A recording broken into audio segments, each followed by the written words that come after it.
Setiap tanggal 10 Arafah ada perkumpulan 40 wali di atas gunung di daerah Mekah. 40 wali ini tersebar ke seluruh pelosok dunia. Dan setiap tahun mereka berkumpul di atas bukit di suatu tempat di daerah Mekah. Para wali ini datangnya dengan cara yang bermacam-macam. Ada wali yang datang dengan cara terbang. Ada wali yang datang dengan cara naik sejadah. Ada wali yang muncul dari bumi. Ada wali yang datang dengan menaiki seekor burung. Ada wali yang datang, celing, tahu-tahu sudah berada di tempat pertemuan. Acara tahunan ini dipimpin langsung oleh King of the King, Sultanul Aulia. Rajanya para wali yang setiap masa hanya ada satu orang di jagat seluruh alam semesta ini. Di atas bukit mulai terpancar, mulai terdengar dentuman, alunan zikir yang terpancar dari hati mereka.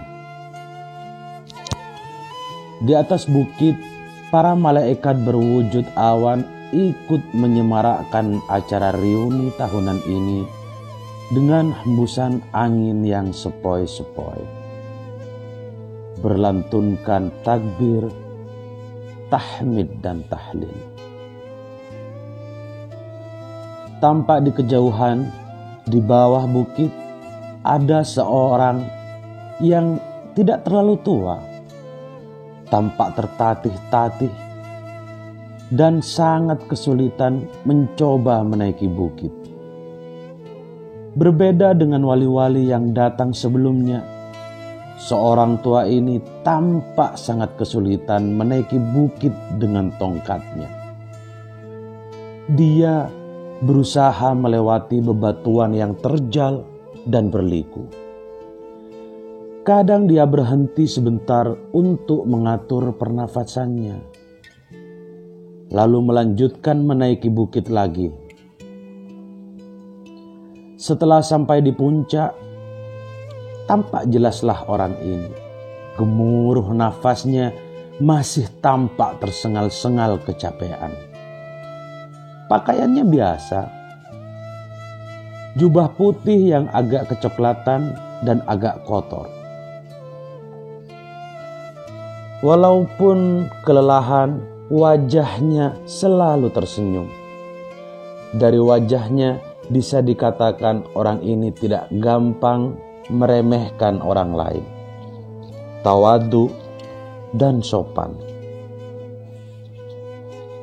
Para wali menghentikan aktivitasnya setelah melihat kedatangan orang tua ini. Suasana tiba-tiba hening. Satu persatu para wali menyalami orang ini dengan penuh hormat dan ta'zim. Ahlan wa sahlan ya Habibullah, ya Sultanul Aulia, ucap mereka. Ternyata orang yang tampak biasa sekali ini adalah rajanya para wali. Keramatnya dan kesaktiannya seakan tidak ada sama sekali. Tolong panggilkan Paidi. Area Indonesia itu suruh ke sini, ucap sang Sultanul Aulia kepada para wali di sela-sela kerumunan para wali. Muncullah seorang pemuda dengan jas layaknya tentara dan peci hitam yang agak tinggi. Dari wajahnya terlihat kalau Paidi ini pemuda yang kocak. Dengan wajah cengar-cengir, pemuda ini mendekati sang Sultan Aulia dan mencium tangannya. Setelah Wali Paidi ini menghadap, sang sultan ini berkata kepadanya, "Di Paidi, sini, aku minta rokoknya. Dan tolong sekalian masak air, buatkan kopi." Ternyata wali yang kemana-mana membawa rokok dan kopi hanya wali dari Indonesia. Sehabis dari pertemuan di Mekah, Wali Paidi kembali lagi ke Indonesia. Wali Paidi ingin mencoba ilmu yang baru saja didapat dari temannya, seorang wali dari India. Nasir Khan namanya. Ilmu yang dimaksud adalah ilmu melipat bumi. Teman Wali Paidi ini memang terkenal sakti. Seluruh biksu di India tidak ada yang dapat menandingi kesaktiannya. Bahkan biksu-biksu dari Tibet pun banyak yang masuk Islam setelah kalah bertarung dengan Nasir Khan ini. Ketika berangkat ke Mekah, Wali Paidi membonceng kepada temannya yang dari India ini. Wali Paidi hanya disuruh menggandeng tangannya. Lalu tiba-tiba Wali Paidi dan temannya Nasir Khan sudah berada di Mekah, di atas bukit tempat pertemuan itu. Karena kasihan, Wali Nasir Khan ini mengijazahkan ilmu melipat bumi kepada Wali Paidi, supaya di acara pertemuan-pertemuan yang akan datang, Wali Paidi tidak repot mencari boncengan lagi. Wali Paidi memejamkan matanya dan mulutnya mulai berkomat-kamit membaca doa-doa khusus. Tiba-tiba tubuh Wali Paidi terasa dingin. Bumi yang didudukinya terasa seperti es. Wali Paidi membuka matanya. Tampak di depannya bukit yang tertutup es. Dia melihat ke bawah. Bumi yang didudukinya juga terbuat dari es. Di manakah aku ini, batin Wali Paidi? Wali Paidi berdiri melihat sekelilingnya.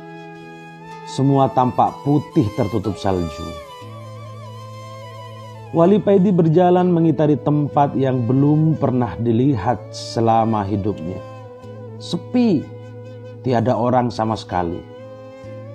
Lamat-lamat Wali Paidi mendengar ada orang yang bersenandung membaca sholawat. Wali Paidi dengan langkah perlahan-lahan mengikuti asal suara senandung sholawat tersebut. Dan tampaklah di depannya beruang putih besar, membungkuk di tepi sungai mencari makanan ikan segar. Masya Allah, ternyata yang bersenandung itu bukan manusia, tapi beruang putih ini, batin Wali Paidi. Wali Paidi berhenti. Beruang putih itu menoleh kepada Wali Paidi dan berkata kepadanya, "Assalamualaikum," jawab beruang itu. "Waalaikumsalam," jawab Wali Paidi dengan perasaan kaget dan heran. "Kamu Wali Paidi ya? Aku tadi dapat kabar kalau nanti akan ada orang yang kesasar ke sini. Namanya Wali Paidi," ucap beruang itu. Setelah memakan ikan yang baru didapatnya, beruang putih itu melanjutkan perkataannya lagi. "Kamu jangan khawatir.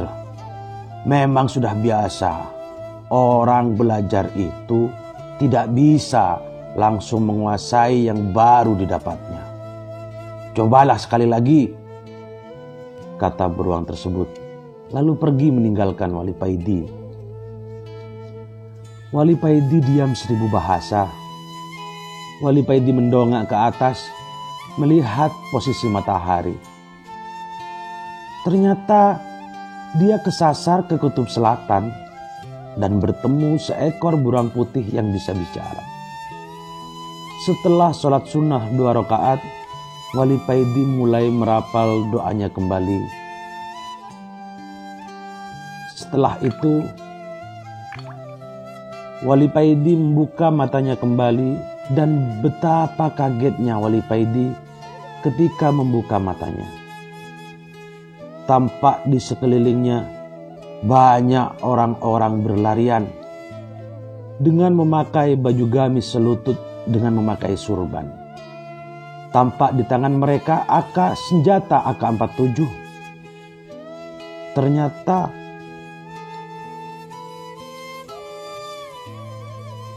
terdengar pula suara bising peluru berseliweran. Aduh, kesasar lagi aku ini. Tadi kesasar ke kutub, sekarang kesasar lagi ke Afghanistan. Wes, kok gak kesasar ke Hollywood saja ya? Guman Wali Paidi. Wali Paidi mengamati salah satu pasukan yang semuanya berjenggot panjang. Wali Paidi tersenyum melihat jenggot mereka. Memang di negara yang dikuasai Taliban ini bukan operasi helm yang dilakukan, tapi operasi jenggot. Kalau ada anak laki-laki yang tidak berjenggot, maka akan kena tilang. Wali Paidi berjalan mencari ke tempat yang sepi. Wali Paidi tidak suka dengan peperangan. Wali Paidi memutuskan untuk langsung pergi saja. Setelah menemukan tempat yang sepi, Wali Paidi mulai merapal doa-doa, ilmu melipat buminya lagi. Angin sepoi-sepoi menerpa wajah Wali Paidi. Wali Paidi membatin, mudah-mudahan tidak kesasar lagi. Wali Paidi membuka matanya perlahan-lahan, tampak di depannya rumah yang terbuat dari kayu. Persis seperti rumah para transmigrasi di luar pulau. Tak lama kemudian keluarlah seorang tua berpeci putih dengan baju takwa dan bersarung, melambaikan tangannya memanggil Wali Paidi.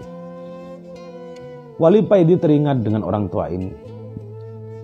Beliau adalah Al-Habib Ali Al-Habsyi Pahat Malaysia, yang kemarin juga ikut pertemuan di Mekah. Masya Allah, ternyata aku masih kesasar lagi, batin Wali Paidi. Wali Paidi melangkahkan kakinya mendekati Habib Ali Al-Habsyi. Wali Paidi teringat beberapa tahun yang lalu ketika Sayyid Maliki dari Mekah mau berkunjung ke dalamnya Habib Ali ini. Di dalam perjalanan Sayyid Maliki ini tiba-tiba merasakan kangen yang amat sangat terhadap datuknya, baginda Nabi Muhammad sallallahu alaihi wasallam. Ketika sampai di depan dalam Habib Ali hanya menyuruh Sayyid Maliki saja untuk masuk ke dalam rumahnya. Sedangkan rombongan yang lain disuruh menunggu di luar. Beberapa menit kemudian Sayyid Maliki keluar dengan beruraikan air mata. Sayyid Maliki terseduh-seduh. Sudah terobati kangenku, sudah terobati kangenku, ucap Sayyid Maliki dengan masih menangis. Ternyata ketika Sayyid Maliki masuk ke dalam rumah Habib Ali, Sayyid Maliki dipertemukan oleh Habib Ali dengan baginda Nabi Muhammad sallallahu alaihi wasallam. Subhanallah. Mari masuk nak, jangan melamun saja, ucap Habib Ali. Nggih, Mbah, jawab Wali Paidi. Lalu melangkah mendekati Habib Ali, kemudian mencium tangan beliau. Setelah itu Wali Paidi masuk ke dalam rumah Habib Ali. Kamu memang gak bakat dengan ilmu melipat bumi itu, Nak Paidi. Jadi nanti gak usah dicoba lagi. Kamu naik pesawat saja dari sini ke Indonesia, dawuh Habib Ali. Nggih Mbah, jawab Wali Paidi. Siapa tahu ketika kamu naik pesawat, kamu bertemu dengan Mulan Jamilah yang kamu gandrungi itu, goda Habib Ali. Wali Paidi hanya bisa tertawa mendengar godaan Habib Ali ini. Setelah makan bersama, Wali Paidi pamit pulang. Habib Ali menepuk-nepuk pundak Wali Paidi, mengantarkan Wali Paidi keluar dari rumahnya. Ingat perintah sang sultan, Nak Paidi. Setelah sampai di rumah, segeralah ke Gunung Arjuna untuk kholwat di sana. Nggih, Bah, jawab Wali Paidi. Setelah mencium tangan Habib Ali, Wali Paidi beranjak pergi ke bandara, naik pesawat pulang ke Indonesia. Setelah beberapa hari di Indonesia, Wali Paidi berencana melakukan suluk, nyepi ke gua di Gunung Arjuna sesuai perintah sang Sultanul Aulia. Wali Paidi mulai berkemas untuk berangkat menuju Gunung Arjuna. Berpres-pres rokok sudah disiapkan, mulai dari jisamsu, gudang garam, jarum, sudah lengkap. Tidak ketinggalan kopi 1 black juga dibawanya. Setelah sampai di kaki Gunung Arjuna, Wali Paidi mulai mendaki mencari gua yang dimaksud oleh sang Sultanul Aulia. Pada hari yang ke-7 sejak pendakian, Wali Paidi akhirnya menemukan gua tersebut. Gua itu mulutnya kecil, tertutup ilalang, tapi dalamnya luas. Di pojok kiri ada sumber mata air, dan di pojok kanan ada batu yang menyerupai meja, yang kemungkinan oleh yang punya gua ini dulu dipakai untuk tempat sholat. Wali Paidi menaruh barang-barang bawaannya di sebelah batu yang mirip meja tersebut, dan pergi menuju ke mata air untuk mandi dan berwudu. Ketika mandi, hati Wali Paidi ini dengan sendirinya berzikir dengan cepat dan otomatis. Pengetahuan rohani Wali Paidi semakin bertambah. Hatinya berbunga-bunga tanpa dapat ia cegah. Nur basyirohnya semakin terang benderang. Setelah berwudu, Wali Paidi ini melakukan sholat di atas batu yang mirip meja itu. Beratus-ratus rakaat tanpa terasa telah berlalu, dan Wali Paidi baru sadar ketika terdengar ayam berkokok. Wali Paidi turun dari batu menuju tempat perbekalannya untuk membuat kopi dan duduk santai sambil merokok. Panci sudah dikeluarkan dan rokok jisamsu refill sudah disiapkan. Tapi alangkah kagetnya Wali Paidi ini ketika mencari koreknya tidak ada. Ia mengeluarkan semua isi tasnya, tetapi tetap saja korek tidak dapat ditemukan. Waduh, ciloko iki. Wali Paidi bergumam sendiri. Dia melihat kopi 1 black yang aromanya begitu harum, dan berpres-pres rokok berbagai merek tergeletak di samping kopi. Wes, muspro kabeh iki. Kok bisa ya koreknya nggak ke bawah? kata Wali Paidi mulai kesal. 1-2 hari dilalui Wali Paidi ini tanpa kopi, tanpa rokok. Dan pada hari ketiga, Wali Paidi mulai tidak tahan. Hatinya semeblak ketika melihat kopi dan rokok terkulai tidak berguna. Wali Paidi mulai membaca hizib. Semua hizib ia kerahkan.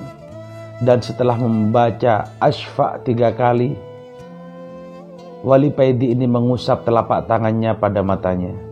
Dan biar seluruh alam jin dan makhluk halus lainnya tampak sangat jelas. Wali Paidi melihat segerombolan jin di luar gua sebelah kiri. Kira-kira 10 meter dari mulut gua, Wali Paidi mendatangi bangsa jin yang terdekat dengan gua tersebut. Gerombolan jin yang melihat Wali Paidi datang tanpa ketakutan. "Ada yang punya korek api?" tanya Wali Paidi kepada bangsa jin. "Kami gak punya," jawab mereka.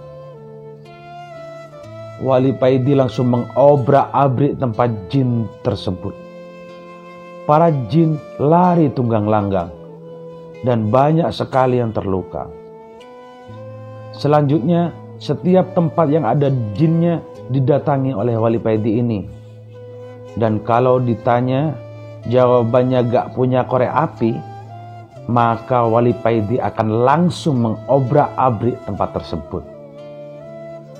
Gemparlah seluruh bangsa jin di Gunung Arjuna melihat sepak terjang Wali Paidi ini.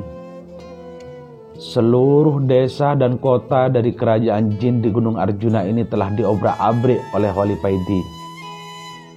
Nama Wali Paidi menjadi terkenal dan menjadi momok yang menakutkan di kalangan bangsa jin. Dan akhirnya tibalah Wali Paidi ini di pusat kerajaan bangsa jin. Ketika sampai di gerbang kerajaan, Wali Paidi tersebut disambut oleh 2 prajurit yang memang oleh raja mereka diperintahkan untuk menyambut Wali Paidi dan mengantarkan kepadanya. Tampak wajah-wajah ketakutan dari prajurit jin ini melihat Wali Paidi. Dengan suara tergagap-gagap, prajurit ini mempersilahkan kepada Wali Paidi untuk masuk ke dalam istana menemui raja mereka. Di dalam istana Raja Jin yang bernama Ismoyo ini sudah menunggu kedatangan Wali Paidi.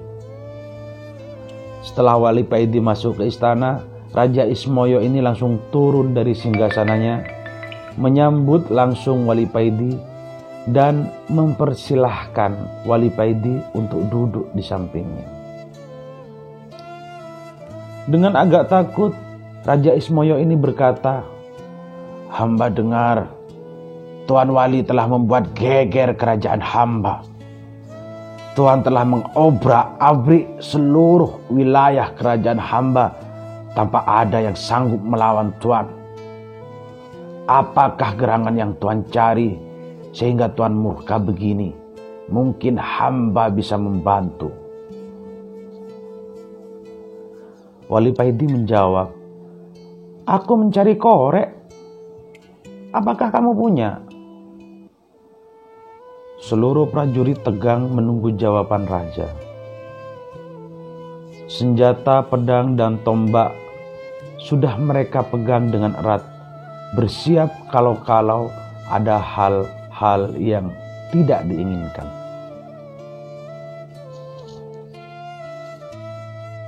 Keringat yang berbau kemenyan keluar dari pori-pori para prajurit Raja Jin, yakni Raja Ismoyo. Suasana tegang masih sangat terasa. Saking tegangnya, ada prajurit yang terkencing-kencing di celana. Tuan Wali, buat apa korek tersebut kalau hamba boleh tahu? Tanya Raja Ismoyo. Buat menyalakan ini dan membuat ini, jawab Wali Paidi sambil menunjukkan rokok dan kopinya. Hanya untuk itu? Tanya Raja Ismoyo heran. Iya, hanya untuk ini, jawab Wali Paidi singkat. Raja Ismoyo membatin dalam hati. Wali aneh. Masa hanya gara-gara kepingin ngerokok dan ngopi aja dia telah menghancurkan kerajaanku. Dasar Wali Semprul. Namaku Paidi, bukan Semprul, sahut Wali Paidi. Maaf Tuan, ternyata Tuan bisa membaca isi hati hamba. Raja Ismoyo mulai takut dan heran. Terus gimana? Sampean punya korek apa tidak? Tanya Wali Paidi lagi. Kalau hanya untuk menyalakan itu, Tuan pakai ini aja, jawab Raja Ismoyo sambil menjulurkan telunjuk jarinya yang tiba-tiba bisa mengeluarkan api. Masya Allah, kalian kan memang terbuat dari api. Maaf, baru ingat saya, jawab Wali Paidi sambil cengengesan. Wali Paidi mendekati Raja Ismoyo, mengeluarkan sebatang rokok di samsu refilnya dan mulai menghisap rokoknya. Allah. Begitulah yang terdengar ketika Wali Paidi merokok. Selanjutnya Raja Ismoyo memanggil panglimanya dan berkata kepadanya, "Buatkan kopi buat Tuan Wali ini," perintah Raja Ismoyo. Sambil mengambil kopi dari Wali Paidi dan menyerahkan kepada panglimanya.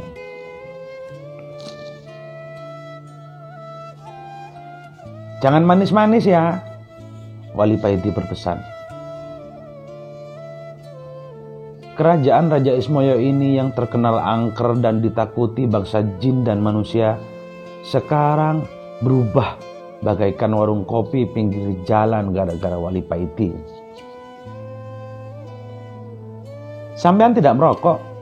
tanya Wali Paidi. "Tidak," jawab sang raja. "Apa sampean ini jin Muhammadiyah?" tanya Wali Paidi lagi. "Saya tidak mengerti maksud Tuan," jawab Raja Ismoyo heran. "Maaf, agama sampean apa?" tanya Wali Paidi. "Saya tidak beragama," jawab Raja Ismoyo.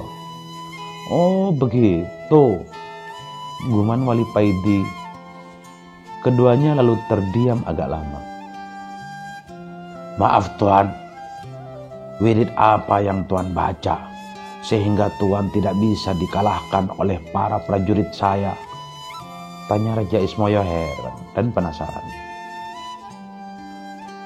"Hizib dan sholawat," jawab Wali Paidi.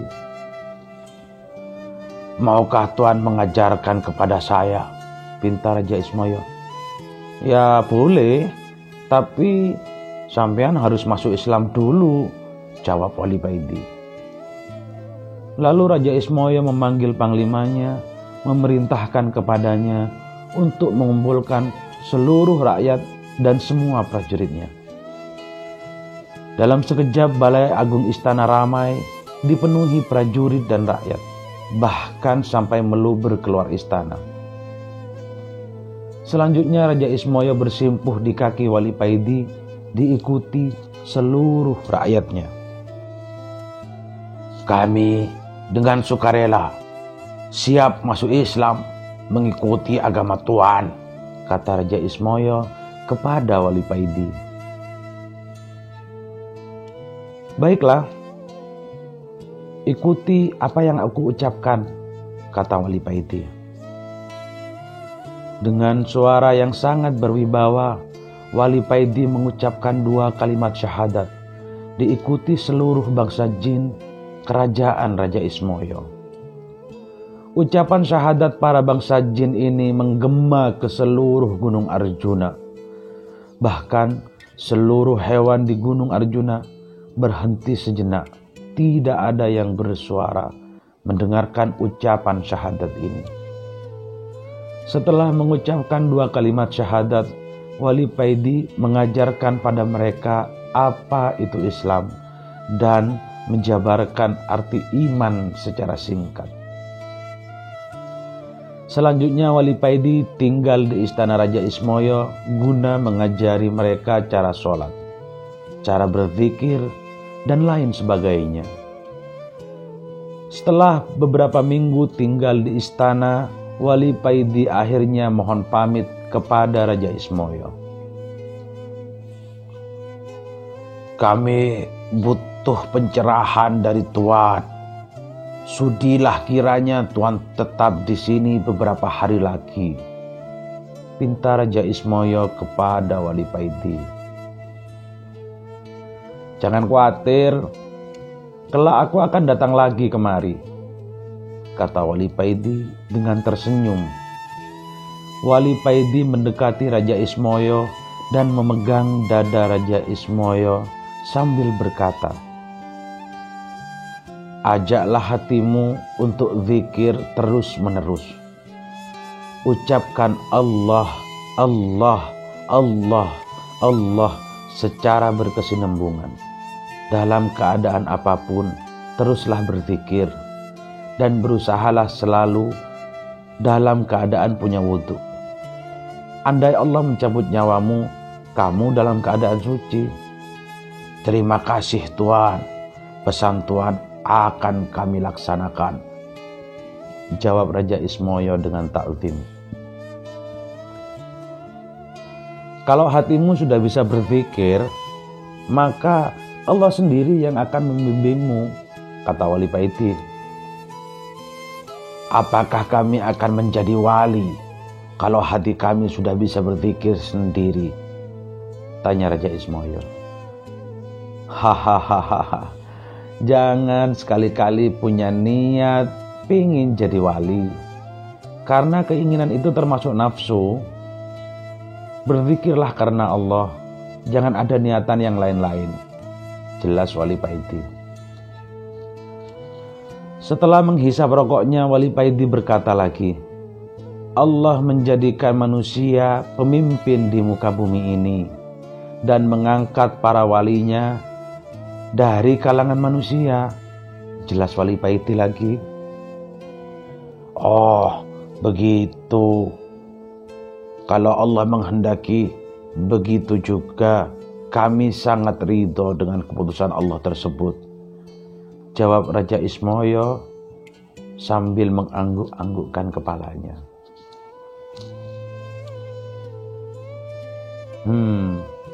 Aku adalah wali abdal, wali pengganti. Kalau istilah dalam sepak bola, ya sebagai pemain cadangan lah, wali tingkat rendah. Aku dulu hanya seorang abdi, seorang kiai. Tugasku hanya menyiapkan rokok dan kopi. Setelah kiai saya meninggal, akulah yang dipilih Allah sebagai gantinya, terang Wali Paidi. Jadi wali itu jumlahnya tetap sama dari dulu sampai sekarang? Tanya Raja Ismoyo dengan bersemangat. Iya, jumlahnya wali di seluruh dunia itu tetap sama, karena setiap ada yang meninggal pasti ada gantinya. Biarpun kamu tidak ada hak untuk menjadi wali, kamu harus tetap semangat, karena di mata Allah derajat orang itu dilihat dari ketakwaannya. Wali itu hanya titel yang diberikan Allah buat para wakil-wakilnya di muka bumi. Gunanya untuk mengatur dan menata manusia. Dan wali dipilih dari para hambanya yang dikehendakinya, bukan karena ibadahnya, bukan karena zikirnya, tapi karena kehendak Allah. Jadi salah besar kalau ada orang yang pengen atau mempunyai cita-cita menjadi wali? Jawab Wali Paidi. Terima kasih Tuan. Mudah-mudahan apa yang Tuan ajarkan kepada kami menjadi ilmu yang bermanfaat, ucap Raja Ismoyo.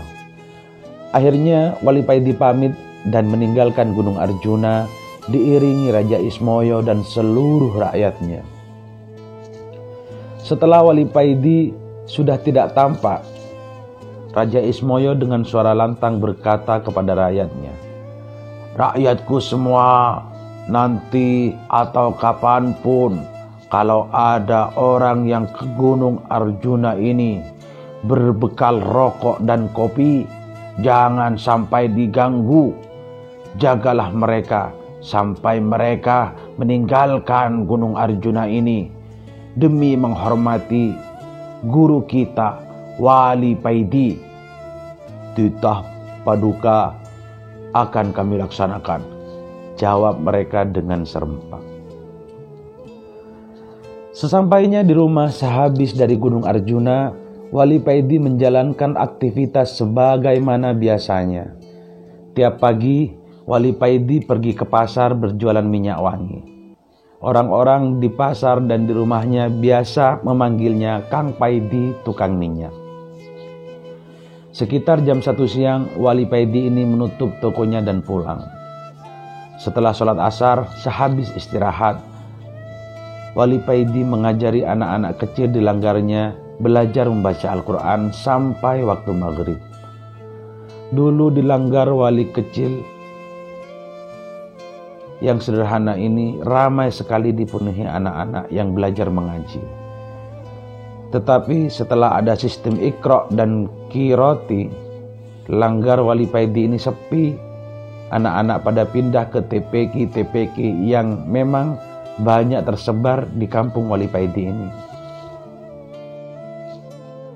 Wali Paidi sebenarnya juga ikut pelatihan metode Iqra maupun Qiraati yang diwajibkan kepada seluruh guru TPQ guna mendapatkan syahadah semacam ijazah. Tapi Wali Paidi tidak lulus dalam pelatihan ini karena seringnya Wali Paidi merokok dan bawa kopi di dalam kelas. Jadinya di langgar Wali Paidi ini metode yang digunakan tetap memakai metode lama, yaitu metode Baghdadi. Karena bagi guru TPQ yang tidak punya syahadah, tidak boleh mengajar dengan memakai metode Iqra maupun Qiraati. Dan lama-kelamaan murid-murid Wali Paidi habis. Tinggal 5 anak saja yang tetap mengaji di langgarnya Wali Paidi. Orang tua dari kelima murid Wali Paidi ini tetap mempercayakan anaknya ke Wali Paidi disebabkan karena masalah ekonomi. Mereka adalah orang-orang miskin yang tidak mampu membelikan seragam TPQ dan buku kepada anak-anak mereka. Daripada tidak mengaji, mereka tetap menitipkan anak-anaknya kepada Wali Paidi. Karena di langgar Wali Paidi ini tidak ada tarikan uang, mereka bebas dari biaya apapun. Malah mereka sering dikasih uang jajan oleh Wali Paidi ini. Menjelang maghrib datanglah seorang pemuda yang kira-kira berumur 35 tahun mencari Wali Paidi. Pemuda ini adalah seorang murid thariqah yang disuruh gurunya mencari Wali Paidi. Nah, carilah kiai di daerah ini, namanya Ali Firdaus. Tapi orang-orang di kampungnya biasa memanggil dengan sebutan Paidi. Artinya orang yang memberi faedah. Umurnya seumuran denganmu, dan hanya beliau satu-satunya yang bernama Paidi di kampung itu.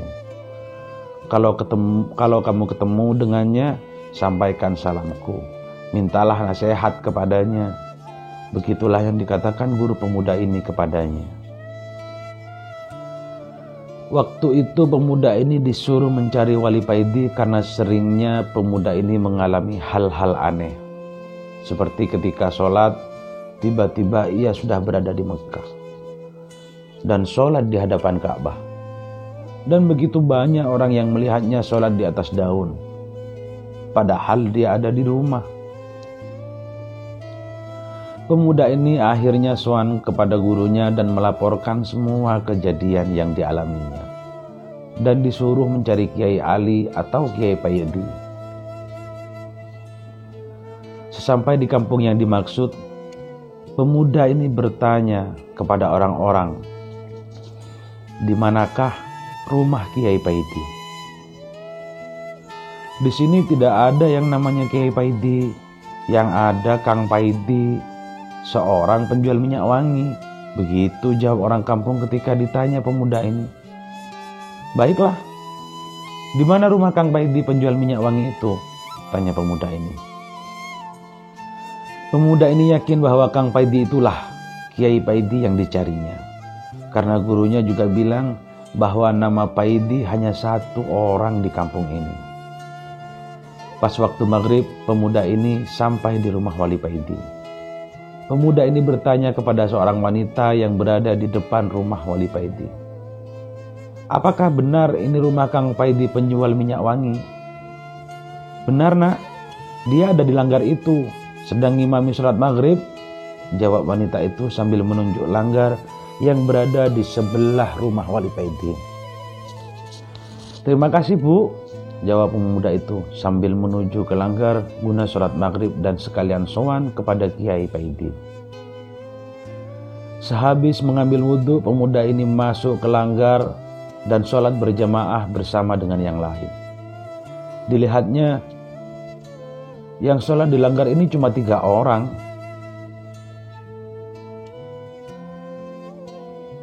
Ketika pemuda ini mendengar surat Al-Fatihah yang dibaca Wali Paidi, hati pemuda ini mulai menjadi galau.